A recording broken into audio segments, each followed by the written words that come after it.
Greetings, everyone.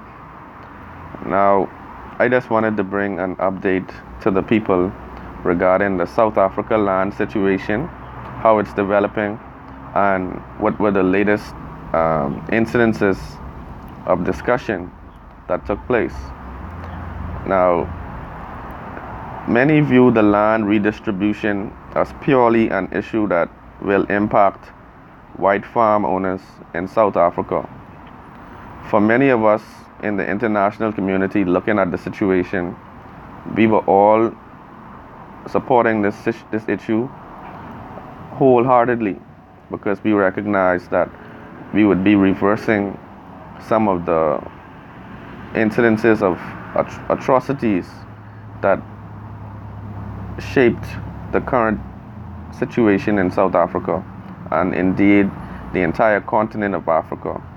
I'm referring to the destruction of the colonial power structure and the removal of land titles from some of the people who oppressed and who murdered and slaughtered our people for many years. Okay, and so when the land was discussed as something that was being redistributed to indigenous Africans, we were all showing our support. Okay, and to this day, I still maintain my support for the plan.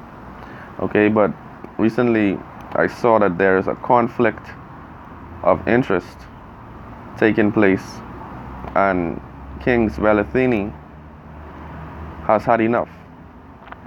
King Zwelithini convened a land imbizo in, I think it was KwaZulu Natal, in which he wanted to address the lingering concerns about whether or not his land that is traditionally owned by, I guess, the Crown of South Africa, he is addressing whether or not there would be an impact on the ownership that he currently enjoys and that he is able to delegate to other farmers and people who are in need of land. The king traditionally can be approached by African citizens, and those who are in need of land can request a particular portion, and he would grant them a portion of land to live on, to farm, and so on and so forth, right? This has been one of the powers that he has exercised on a traditional level. Well, apparently, some of the land that is being discussed by the South African regime is actually some of the land that is owned by King Zwelithini. Now, this is like a showdown of traditional government versus the government that was instituted by the colonizers. Okay, now we took the government that is instituted by the colonizers and we made it fit our environment. We, as a people, became the most powerful figures in this organization after the decolonialization of the land, or I should say decolonization. What I found is that there is a conflict. How do we really address a conflict that is taking place between a black government in power and the former traditional ruler? Traditionally, he exercised more power than any other institution in his region, in the realm that he controls, which is a portion of South Africa.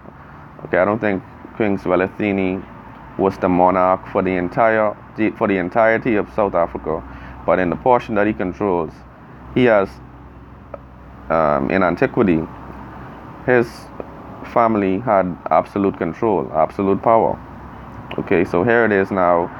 The colonizers came in power and instituted a form of government that has been the primary legislative body in the nation for the entirety of South Africa.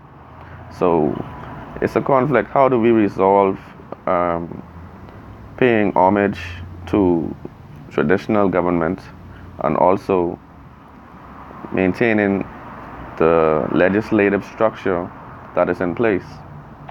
I personally felt, and I made a video about this before, I felt that some of the colonial institutions create conflict. Some of them need to be revamped, not necessarily destroyed, but they need to actually have some retooling that can allow for more traditional African culture to be incorporated. And why I mention this, I think it's actually very important that this takes place, because I saw a member of the Khoisan people mention that, he feels that the Khoisan have been left out. The Khoisan, who were the original inhabitants of a portion of South Africa, they were there before any of the Bantu people or any of the other nationalities from Africa moved into South Africa.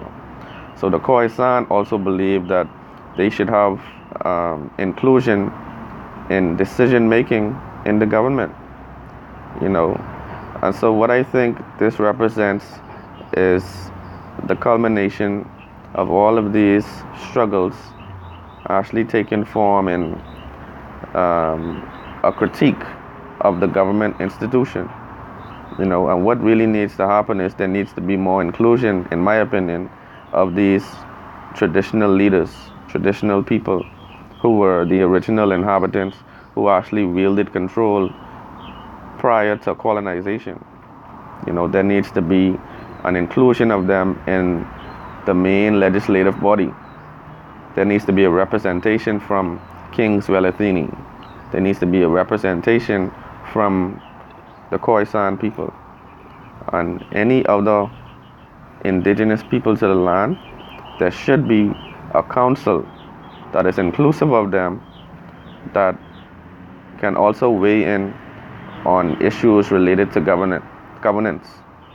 And this is very much illustrated by the land Imbizo. There would be no need for an Imbizo if the government had been giving the proper attention and respect to the traditional leadership. Okay, we can't be so consumed by the colonial governance that we forget to include these traditional leaders who are the foundation of who the people are. They are a foundation of what power structure existed prior to colonization. So there should be some respect paid to them. This is also the case in Ethiopia, in which the monarchy, the Solomonic dynasty, is not really acknowledged by the state. The state has very much abandoned the Solomonic dynasty, which was a pillar of the national identity under the governance of Haile Selassie. And prior to Haile Selassie, the kings and queens of Ethiopia, they were the foundation of cultural and governmental life. But now today, the state has made a separation and has opted for more Western liberalization. Okay, so what we find is that on the continent of Africa in general, there is a sentiment that traditional leadership is not being given the attention and respect that it deserves. And there are various organizations that are working in various countries in Africa to restore some of the balance between modern government and traditional government. So I just want to know, what are your thoughts on this matter, on the Imbizo? Do you think that the land owned traditionally by the king should be included in the land redistribution plans? Do you agree that there should be a council inclusive of the Khoisan and representations of King Zwelithini as a means of merging traditional life with the government? Just let me know what your thoughts are. One love.